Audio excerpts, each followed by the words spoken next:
It's a pleasure to have Ankit today for our session.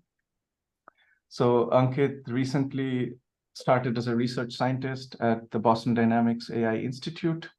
His research focuses on developing computational models that allow domain experts to train autonomous agents just as they would train a human apprentice.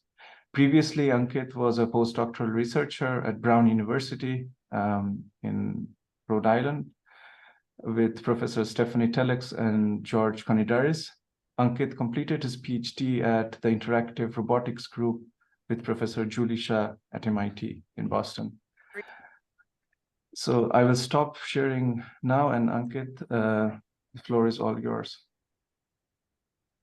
Thank you very much, Udhiman and Sylvia, for inviting me today. And I'm really excited to be here. I'm especially excited about the 30-minute Q&A session because that can really allow us to discuss what I present in a lot of detail. Hello everyone. I'd like to talk about how temporal abstractions can help task understanding. And I think, like many of you, I got into this field because of the promise of autonomous systems. We'd like to deploy robots where humans cannot go, either because it's dangerous or tasks that humans would not like to do because they're repetitive and boring, or very high complexity domains where we can develop the rules, but it's extremely hard to adhere to those rules at any given time. So because of this, especially these domains where we would like to deploy robotics, we have not been able to deploy robots except for in very specific instances. We've been successful in deploying robots, but not autonomous robots. And I contend that that's because encoding the knowledge of domain experts in these domains is extremely hard. We have these experts who have a lot of tacit knowledge and who have a lot of years of experience, but we cannot computationally represent all of this knowledge. Next, it's difficult to anticipate what a robot might have to do out in the field because you cannot program every task at the beginning before deployment. And you either limit the robot's capabilities or you are stuck with some tasks that the robot cannot perform when it's deployed. And lastly, it's difficult to formalize task objectives in these domains because a lot of these task objectives depend on the implicit domain knowledge that the experts have. And next, as we are entering the era of foundation models and large models, we are also seeing the promise of a generalist robot where it's a single embodiment that's capable of moving and manipulation, but the same robot can tackle many environments, maybe someone's home, a factory floor, out in the city streets, or maybe one day even on other planets. However, we've largely been focused on accuracy or competency of the robots. But I also think that predictability of performance and the reliability of the robot in doing the right task at the right time, and more importantly, not doing the wrong task, is as important as accuracy of the robot. So the next question that arises is, how do you train your robot? And the setting that I've considered so far is that we have an expert who has a task that's encoded by some sort of a representation phi star in their mind, and they want to communicate this task to a robot. I have adopted Bayesian methods, which means that the robot will maintain a belief over these tasks as a distribution P over phi. And the question that I've explored through my research is, can the right abstractions help? Now, you might have heard the term abstraction many times. And at this point in robotics research and in AI research, I think abstraction is a little bit of an overloaded term. So I just wanted to revisit definitions of abstraction and wanted to clarify what I view as a useful abstraction in the context of my work. And please note that this answer differs for what you are trying to do. And even in prior research in robotics and AI, you will see many different definitions of what is an abstraction. So abstraction is a verb and a noun. The act of abstracting or an act of creating abstraction involves deriving general rules from specific examples. And the abstraction as a noun, as a concept, defines a singular concept that is a signifier for many subordinate concepts or many specific examples. Abstractions have been utilized in software engineering, mathematics, linguistics, and many places. And I have drawn inspirations from how we use abstractions in these areas to think about how abstractions can help for robotics. So in software engineering, we use models to reuse code in different places. So think object-oriented programming, think functional programming. In mathematics, we use abstractions to extract underlying structures, patterns, or properties of objects and generalize to wider applications by claiming or by setting things as equivalent to each other. And in linguistics, especially in grammar and meaning, we try to separate the semantics of a sentence from the syntax of a sentence. So one of the things that we can use or reuse is the mathematical idea of logic. And you will see this coming up in many different places in the talk. So I claim that logic is a valuable abstraction and that we should try to make use of it in robotics because that can enable a wider application of many robotics algorithms. Um, the propositions or the predicates represent semantics. They are domain or context dependent. They are things that map from some sort of raw sensory inputs into the symbolic concepts. And they may either be predefined, as we've been doing in a lot of traditional robotics, or they can be learned from the underlying data, as is the trend that we are seeing nowadays with machine learning. Um, Operators of logic allow the representation of syntax. That is, they allow for composing these concepts together to come up with more and more complex contexts or more and more complex formulas that we can reason over. And what I've tried to explore through this talk and through my research is what happens when you explicitly separate semantics from syntax, especially in the context of robotics. So I have largely worked with a form of logic called linear temporal logic, which is the logic of time. LTL allows for expressing what are acceptable temporal properties or how you can arrange different events in time to come up with an acceptable trace. Um,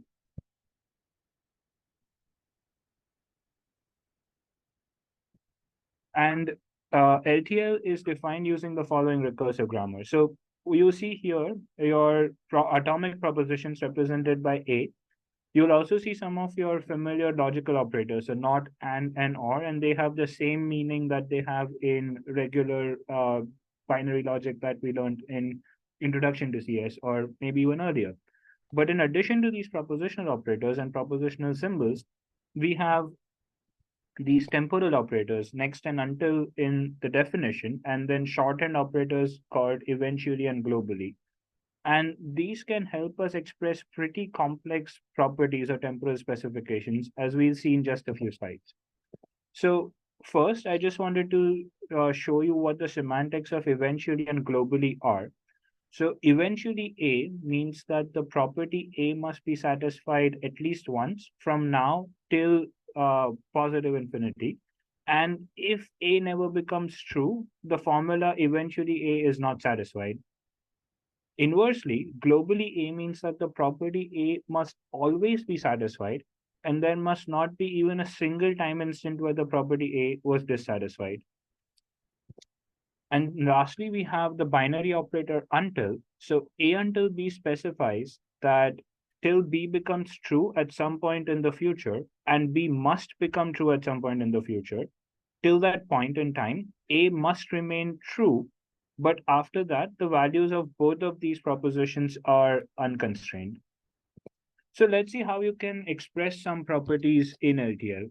So on the right, you have a pretty simple grid world, 5 by 5 grid, and you have four different you have four different resource types. So wood, iron, axe, and tool shed. I want to specify the property of I want the robot to collect wood and then collect iron. And in LTL, that can be written as eventually, in parenthesis, wood and eventually iron. So here, wood becomes true whenever the robot, which is in the center, is next or standing on top of a square that has wood. And similarly for all the other resources. what eventually parenthesis says that there will be some point in the future where would will become true, and from that point onwards, at least at one point in the future, iron will become true, and that satisfies our specification of collect wood and then collect iron. So this was a pretty simple specification, but you can do something more complex, which says first collect the axe, only then go pick up the wood, and if you are ever close to wood, you must go to the workshop. So this is represented by first saying that you must collect the wood eventually, which is this part of the formula here, which says that wood must become true at some point in the future. You compose that with an and with another property that says wood cannot become true until access first become true. So that specifies that you'll visit wood only after you picked up the axe. And lastly, we want to encode this constraint of if we ever get close to wood, we must go to the workshop. And that's represented by composing with another and globally. So always this must remain true that if wood happens, from the next point till the end of our trace, we must at least once visit the workshop. So the power of abstraction really is that you can define these formulas in one context, but you can also apply the same formula in a different context, which has completely different low-level rules, but similar temporal concepts. So I know that the policy to satisfy these specifications will have the same sequence of sub-policies of first collecting the wood without collecting anything else, and then collecting the iron in the first task. And this is true whether my environment was a simple 5x5 grid world or the popular strategy game in the 90s and the 2000s called Age of Empires. And this is really a place where abstractions can be very, very useful. So let's talk about how I have used abstractions in my research in the past. So during my PhD and my postdoc, I worked on a framework of teaching robots through natural means, such as demonstrations or instructions, and no code. So here, the expert has an intended task P star, and the robot maintains a belief over what the task the expert is asking it to do. And then it uses automated planning algorithms to go from specification to task executions. And I have explored different ways in which temporal specifications can serve the purpose of teaching the robot what the true task is.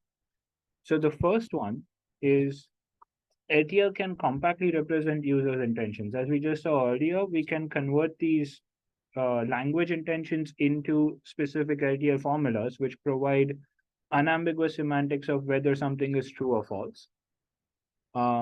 Next.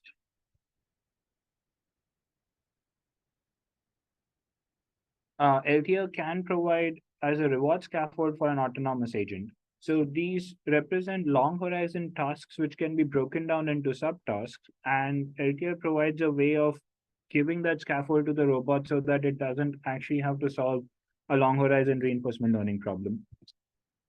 Next, LTL provides a tractable framework for counterfactual reasoning, and LTL limits the response that an expert can provide by composing a very specific query. And we'll see an example of that today of how we can use active learning to refine the robot's belief of what the task specification is. Finally, LTL can allow for the transfer of reusing prior environmental experience.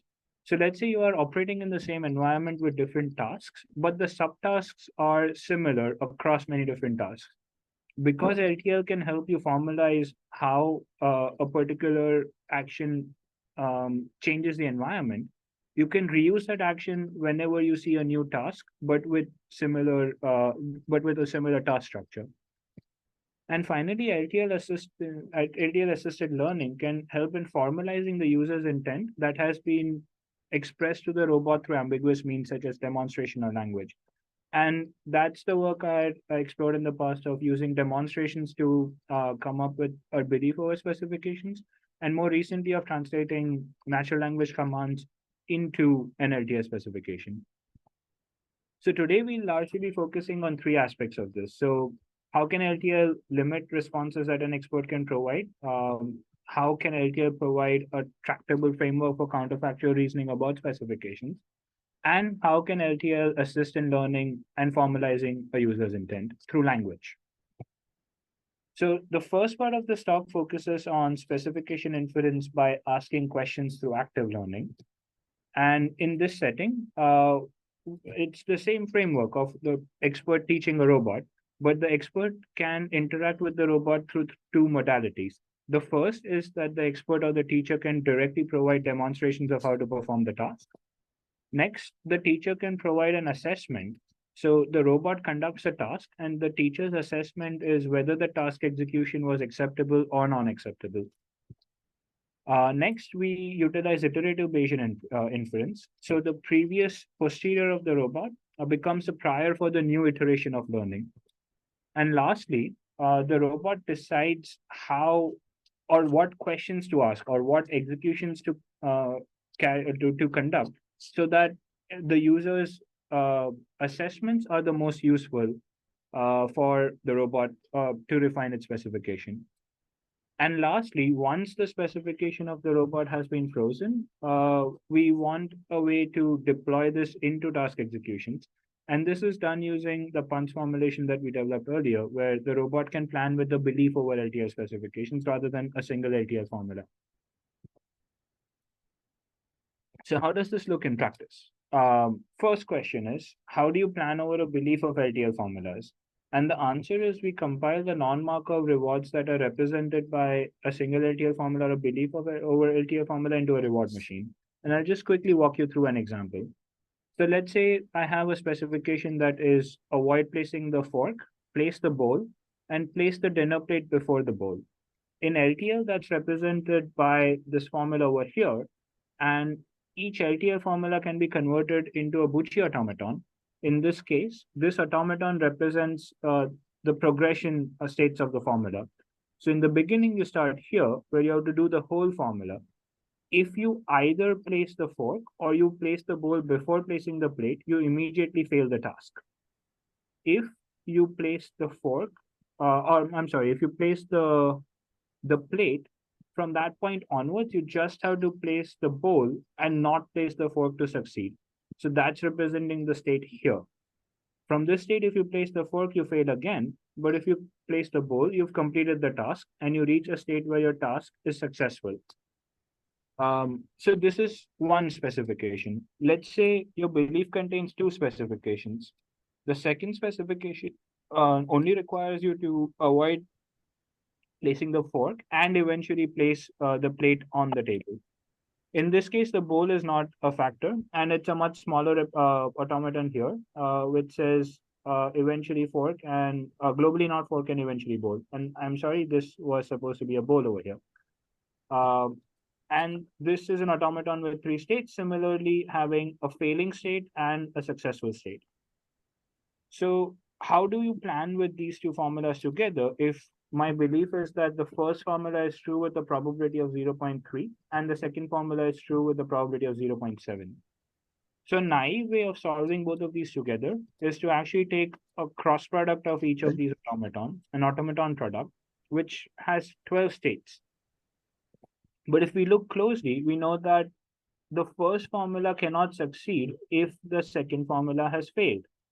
And similarly, if we go through the automaton and eliminate all the redundant states through a breadth-first enumeration, we can actually construct a minimal automaton that represents planning with a belief over formulas. So in this case, the minimal automaton has 5 states. There are these 3 states, which are reward-generating states, where each of the formulas has either succeeded or failed. And we can compose this along with the rewards, with the environment. And what we have is an MDP. So we have converted a non-Markov specification into an equivalent Markov decision process, and we can use our favorite planning or reinforcement learning algorithms to come up with a policy. Note that in this case, the robot will want to drive the system towards satisfying both these formulas simultaneously, because that will result in the highest reward, and not in any of these 2 states where any one of the tasks has failed. But in general, you can imagine an automaton where you have hundreds of different formulas. And in our work, we have seen automatons that simultaneously encode up to 1,000 formulas. And you know which of the terminal states the system would want to drive the robot into. However, let's flip the question a little bit. What if the robot doesn't want to conduct a task specification that maximally satisfies this belief? What if it wants to identify which of these formulas is actually the real formula? What if it wants to sharpen its belief distribution? In this case, any task execution that leads the robot into any of these states where either both the formulas have failed or both have succeeded is not particularly informative, because there's nothing that the robot can learn from doing these task executions. However, uh, however, if the robot drives the system into a state where one of the formulas has failed and one of them has succeeded, which is it drives it in a way that the robot places the bowl before the plate. This is meaningful because any label that the expert provides in this case is helpful. If the expert says that this task execution was acceptable, it means that the less restrictive formula is the correct one. But if the expert says that this is unacceptable, the robot knows that the more restrictive formula is the correct formula. Uh, in general, this is an active learning strategy called uncertainty sampling. And we can, and using uncertainty sampling, we can identify what queries to ask the person or ask the expert to maximally drive it towards the true specification. So let's see this in practice. Here, the robot is first being telecommanded by a person where the person is telling the robot which objects to place on the table. In the first demonstration, the robot was commanded to place the dinner plate and then the bowl. In the second one, the robot placed the dinner plate, the fork, the knife, and the bowl. So with these two demonstrations, the robot now has to decide what to query the person. And in the first query, the robot decides to violate the ordering between the bowl and the dinner plate. And obviously, this was not the right, like this is not the right execution. And the robot was informed by the user that this is unacceptable. So in the second query, the robot now places the dinner plate, the fork, the bowl, but it also places the small plate, which is a prohibited object, and the knife. This also was unacceptable. So in the final query, the robot places the fork, the dinner plate, the knife, but does not place the bowl. So it's trying to figure out whether the bowl is optional or mandatory. And of course, this also is unacceptable. So now the robot has experience from 2 acceptable demonstrations and 3 queries, each of which were labeled as unacceptable. So when we compute the final policy using the belief distribution as that was resulting from these 5 interactions, the robot actually naturally comes up with 3 very distinct ways of doing the task. In the first one, the robot places the dinner plate in the bowl. In the second one, it places the dinner plate with the fork and the bowl. And in the last one, it places all of the objects. So the robot has correctly identified that the dinner plate and the bowl were mandatory and they had to be placed in a particular order. And it has also identified that the fork and knife are optional objectives, which may or may not be completed. And it has also realized that placing the small plate on the table was unacceptable. So the question coming back to our deployment is, was this behavior predictable? And I would like to argue yes. Because if the robot were to only work with the full distribution, it would try to solve the most restrictive specification of the full distribution, and it would over constrain itself from acting in ways which allow for task flexibility, but are not particularly but they are overly constrained in satisfying the solution. And it was also predictable in asking questions, right? Like you might have asked these questions yourself.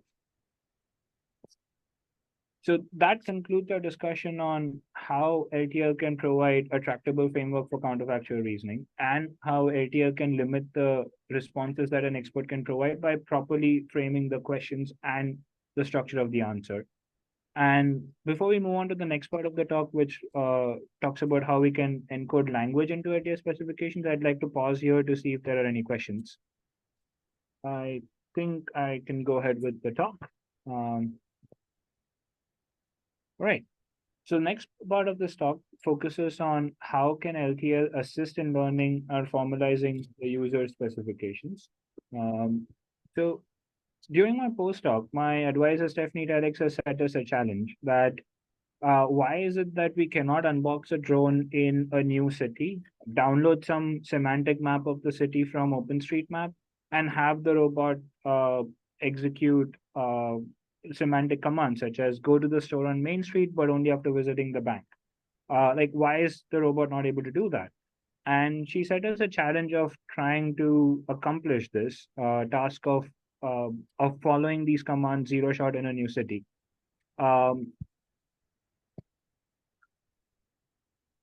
And we started thinking about what it means in terms of like what does generalization of encoding these commands into formal specifications even mean. So the first type of generalization is generalization to substitutions. So let's say that we had seen the formulas of eventually go to Baja's Taqueria, an amazing Mexican restaurant in Providence, and always avoid ceremony, a really good coffee shop but pretty addictive. So if it has seen these during training, at test time, it should generalize to eventually go to ceremony because it has seen all the relevant propositions and relevant formula templates during training. And the generalization is to a novel combination of these formula templates and propositions.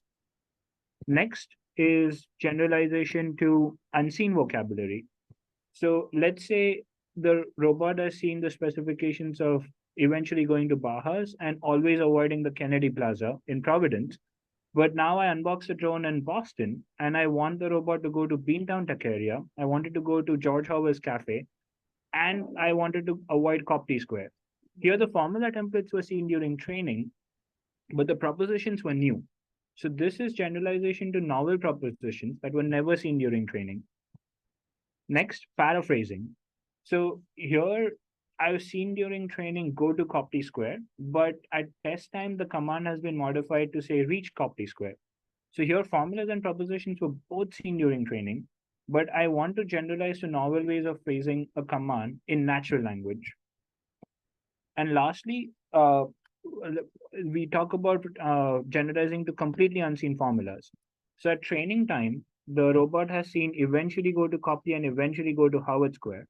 And it has also seen the formula eventually go to South Station. But at test time, can it generalize to going to a combination of all these three places, but in any order? So here it has seen some formula templates, but they have been composed into a larger formula through repetition. And lastly, I think this is probably the most challenging type of formula of generalization, which is generalizing to completely unseen formulas. So at training time, the robot has seen eventually go to Copley, never go to South Station, or if you go to Chelsea MBTA stop, go to George Howell Cafe. At generalization, can it encode the formula correctly of like always if I visit Copley Square, I must go to the South Station? So here all the operators were seen during training along with language descriptions of what those operators mean, but no equivalent formula was seen during training time. And this is also a formula that is not formed out of simple logical compositions of the formulas that were seen during training. And the question is, can an approach generalize to this?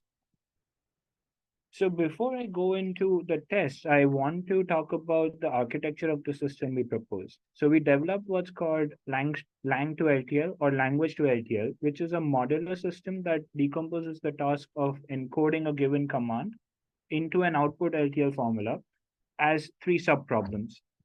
The first subproblem was referring expression recognition. So this is inspired by the idea of separating semantics or meanings from syntax or the structure of the formula.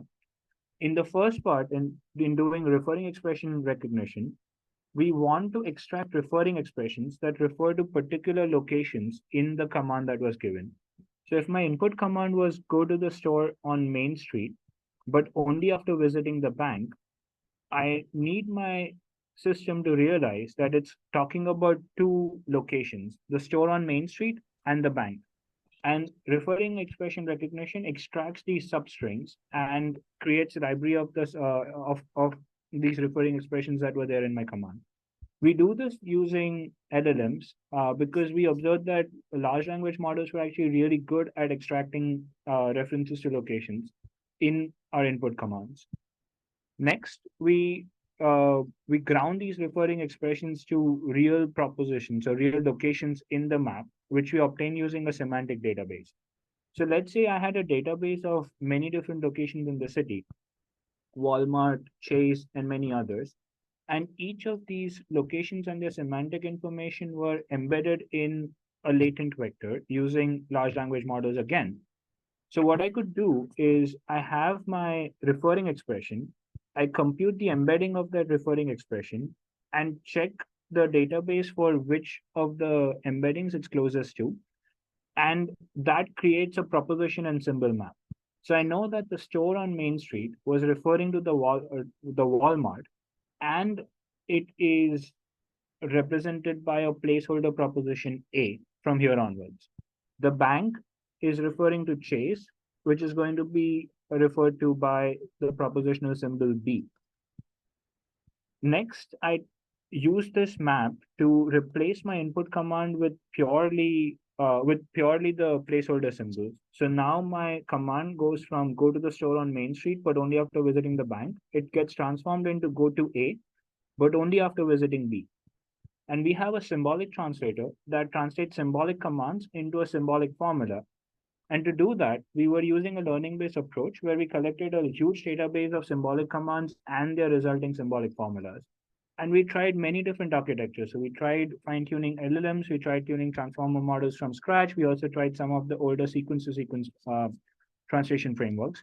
And we picked the one that performed the best among all of them.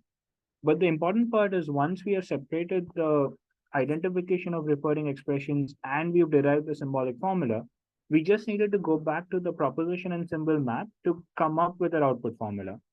And what we did here was the process of lifting the input command into the symbolic domain and then using the grounding scheme that's described over here to translate the lifted formula, the lifted output formula, back into the instance specific thing that we were looking for to get the final formula for a new city. So let's revisit our definitions of generalization. Generalization to substitutions, unseen vocabulary, and paraphrasing are what we would call semantic generalization, where we're trying to map meanings but not how the meanings were composed together. The generalization to unseen formula is an example of syntactic generalization, where we are trying to generalize over how we compose different concepts together. And our hypothesis was that semantic generalization was somehow easier than syntactic generalization. And our current generation of language modeling techniques will enable us to achieve semantic generalization, but might struggle on syntactic generalization.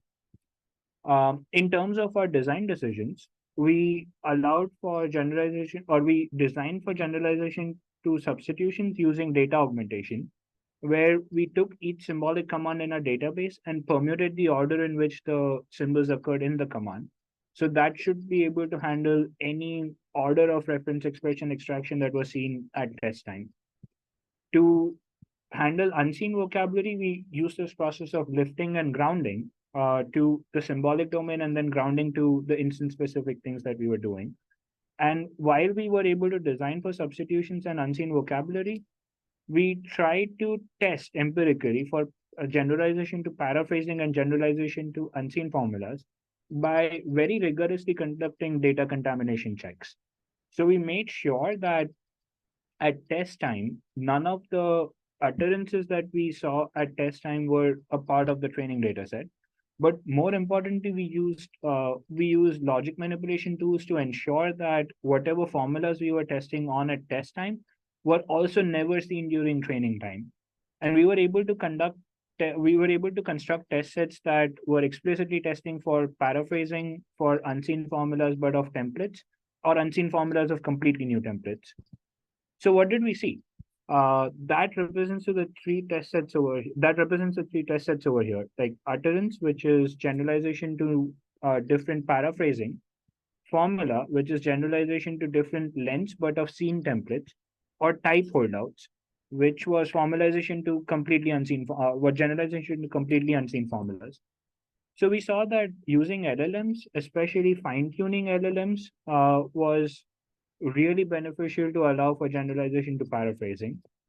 But generalization to unseen formulas remains challenging, especially generalization to completely novel formulas, which were never seen during training time, was extremely hard for any of the models that we use in lifted translation.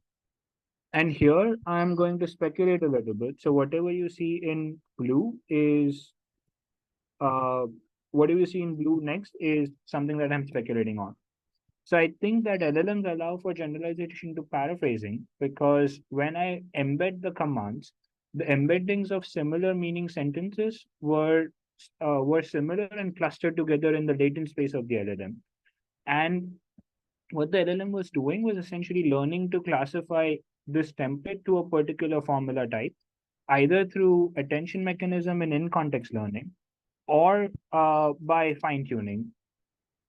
And I think that generalization to unseen formulas was challenging, uh, but generalization to repetitions was something that was achievable. And this is something we've seen in program synthesis work in LLMs too, where they are able to repeat patterns using while and for loops, or repeat patterns that were seen during training, but completely novel problems has been challenging even for LLMs of the most powerful type, which today might be Gemini, but when we were conducting this study, it was GPT-4. So how about the full pipeline? Like how about going from a new instance commands to an execution ready formula? So here we evaluated in the OpenStreetMap domain where we had 20 cities with up to 100 landmarks in each of them and about 1,000 commands that we tested on for each city. So the semantic database for these cities was constructed using the data downloaded from OpenStreetMap using automated scripts. And what we saw was we were able to see a really strong generalization to following navigational commands in unseen cities, about 80% accuracy. Uh, what we saw was that because we were using LLMs for lifted translation, they were able to map similar meaning sentences to similar latent vectors. So our symbolic translations were mostly correct. And our grounding was also really good. In fact, our grounding model and referring expression extraction had a near perfect performance. And most of the limiting factor in the accuracy over here was the translation of the lifted command into the lifted formula. And explicitly separating the syntax from the semantics helped with predictable performance. So separating the problem of identifying which locations the command was referring to and what was the temporal structures embedded in the command was really helpful to boosting the accuracy here. So you might ask, what about GPT-4? Can't we just instruct an LLM with detailed instructions? We tried that out, and it turns out that GPT-4 actually performs really poorly on this end-to-end task. While it's able to do translations well, if we were to just give an end-to-end task of translate this command in a new formula with known propositions to an LTL formula, it really struggled with this task. But what's more impressive for us was the same model that we used to ground commands in an outdoor OpenStreetMap environment. We were also able to use the same model to ground that in an indoor setting. So if our command was go to staircase, front desk, white table in the atrium in that exact order, and you're not permitted to revisit any of these locations, or something like move to the brown wooden desk exactly 5 times, the robot was able to do that zero shot. And in setting up most of these environments, the first environment took a lot of time in getting the engineering right.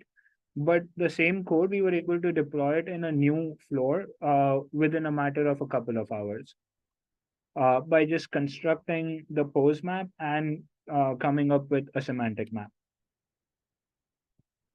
And not just four, we were actually able to do this in about 42 tasks. And the robot was able to successfully execute all of these commands zero shot. So that concludes my discussion on how we can use language to encode commands, natural language commands into a formal specification that can be used for automated planning. And I hope that I've been able to convince you through this talk that LTL is a valuable, if not a perfect abstraction for robotic tasks. Leveraging abstraction helps with data efficiency, not just in training models, but also in evaluating models and coming up with a diverse set of test cases for our models. Next, LLMs are great at semantic generalization, and it's probably the right place to use these models, but they are not very good at syntactic generalization. However, formal planners and automated planners from formal logic can help with syntactic generalization. And this is one of these concrete cases of a learning-based approach and a formal methods-based approach coming together to give us performance that neither of them can give us by itself. So what's next? I think one of the interesting directions that I want to pursue is what are the different modalities by which a person who is a non-expert programmer but an expert at a task, how can this person teach a robot? Is it through instructions? Is it through giving preferences, or is it by giving natural language instructions? Also, how can a robot correct a robot's? How can a person correct a robot's behavior? Can they is acceptability queries the only ways, or can we actually gather richer information from them and update the robot's beliefs? And lastly, how can a robot display its behavior or learning back to a person? Can it be done through something better than task executions? Can we use task executions, simulation logs, and language output as well, so that a non-expert user can also debug a robot's performance? But there are other things that I want to explore as well. So the first is, how does teaching a robot a task differ from performing? So how does a person think about a coverage over the task space that they want to teach? How does a person think about curriculums? What would a teacher like to assess from a robot? What are the things that we want the robot to like display over here? And what is the mental model of the learner that the teacher has in mind? How does the teacher think that the robot updates its policies over time based on the input of the teacher? And next, I want to think really hard about how are we representing the hypothesis space phi. Because we've adopted a Bayesian approach, a robot cannot learn a task that's not expressible in phi. And we already know that LTL has its limitations on what it can express.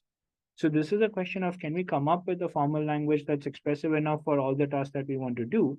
And how does a robot communicate its hypothesis space back to a person so that the robot doesn't try to teach a person a task that it cannot perform? So most of the work that I presented here was in collaboration with many amazing collaborators at Brown and MIT and at Lockheed Martin. And thank you so much to all of them for helping me through my research in all of these years. And I'll leave this slide up as we go into the Q&A session. So thank you very much. Thanks for the wonderful talk, Ankit. I think we have some time for some questions. Hey, thank you. Great talk. So you said that, well, on one side, toward the end, you commented that LTL may be perfect or maybe the best. But then you ended with saying that future work is to explore other logics or other formalisms. And in particular, I was going to ask about something like metric temporal logic or signal temporal logic, these other temporal logics that have a notion of distance or robustness. And have you thought any about them? Is the first question. And the follow-up is, how would you decide if it is actually better to use something like metric temporal logic versus LTL as you've done here? So I go back to ways in which I've used LTL. So one of the things that was really useful for me in using LTL for these was the automaton structure. And I think one of the things that you lose with STL is you have to translate it into computational models, which are a little bit harder to reason over. I do think that I think STL is important, especially because of the robustness metric, because we go from this like acceptability, non-acceptability to something that is more fine-grained. And also the ability of handling continuous time. but the way with which it handles continuous time is computationally challenging. So I would like to explore if we can reduce STL in a way to something that's more automaton-like, and then use some of these properties over there. That could be one of the ways forward. Or we could come up with better computational algorithms for STL that can allow us to handle questions like this natively within STL. Good, thanks. That makes sense. There might be some special problem structure here that could be exploited. Yes, yes. I think whatever problem structure that's giving rise to the automatons is what's important in allowing this, allowing this exploitation of LTL as an abstraction here. Yeah, thanks for a really interesting talk. I'm curious about the difficulty in generalizing to new formulas. Is it are the operators, have they been seen before? When we evaluated that with GPT-4, the operators had been seen before. We also tried giving like detailed instructions from, say, like logic and LTL textbooks. That did not help. I know the results from program synthesis for LLMs showing positivity in how like detailed instructions can help in solving a problem, but that's not actually what we observed when we were specifically doing program synthesis as a way of like constructing these LTL formulas. It is an extremely challenging problem because in some way it requires deep understanding and reasoning of how these operators interact with each other. And I think this work is evidence that what LLMs are doing under the hood is not reasoning, but somehow imitation, which is coming off as reasoning. Honestly, like apart from a strong program synthesis approach where you enumerate all of the formulas that you can construct and then validate them through another validator, I'm not quite sure if we can solve this just through an LLM, like just through a feed forward through an LLM. But yeah, that's a great question. Like it is one of the things that was concerning us, right? Like why are we not able to see syntactic generalization for these approaches? Yeah, this seemed a little surprising. How did you come up with the test scenarios? Yeah. So we had a list of LTL formulas that we were working with in training and testing. And we used Spot to identify which of these formulas were semantically equivalent. So Spot is a LTL manipulation library. And this is another thing that you can do with formal logics. Like because the semantics are known, you can test whether the semantics correspond to anything that you've seen in the training set. So in constructing the training set, we ensured that whatever formulas were in the test, all semantically equivalent formulas to that were excluded from the training set. And this is something that you can only do when you have these fast checks for equivalency, which is something that logic provides you. Yeah, I'd like to ask a question. Yeah. This is more implementational. I saw you had a database of encoded, and then you did a cosine similarity to compare. So how did you implement it in the real system? Did you use a vector database, or was it a challenge because It they're was high NumPy dimensional? arrays. I mean, or like NumPy arrays or torch tensors. It wasn't the database in our case wasn't that large. I think hundreds, and I think vector databases are useful if you're really scaling up to 100,000 or so queries. But one of the things that we will face when we are scaling up is the ambiguity. I think many propositions will return a high similarity score when you have a large enough database. So you would require some sort of a dialogue between a person and the LLM in resolving the ambiguity at the propositional level as well.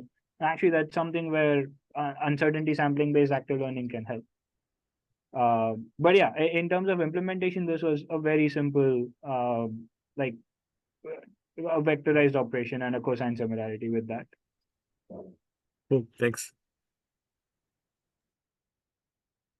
All right, I think we are already close to the end. So thanks again, Ankit, for taking the time to come to this series and presenting your wonderful work. We wish you all the best.